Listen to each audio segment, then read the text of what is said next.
এক নিমেষে সমস্ত স্বপ্ন আমাদের শেষ হয়ে গেল। আগের বছর বর্ষাকালটাতে আমরা বন্ধুরা সবাই মিলে মনের মধ্যে অনেক খুশি অনেক আশা নিয়ে আমাদের এই বন্ধুর 3 বিঘা জমিটাতে আমরা 300 সোনাঝুরি আর 200 আম গাছ লাগাইছিল। জলও দিতাম, অনেক খুশি লাগতো মনে।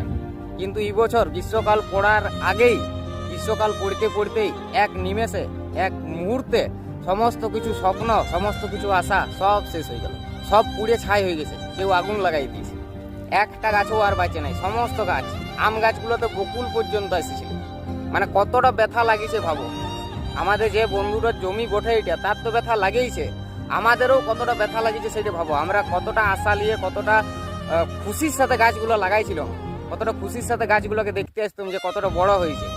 আর তোমাদের একটা ছোট্ট ভুলের জন্য পুরা মানে কি বলবো, আমাদের সমস্ত বন্ধুর মনের আশা স্বপ্ন সব কিছু তোমরা কাটিয়ে দিলে একটু ভুলের জন্য। তোমাদের প্রত্যেক বছর গ্রীষ্মকালে এরকম আগুন লাগে।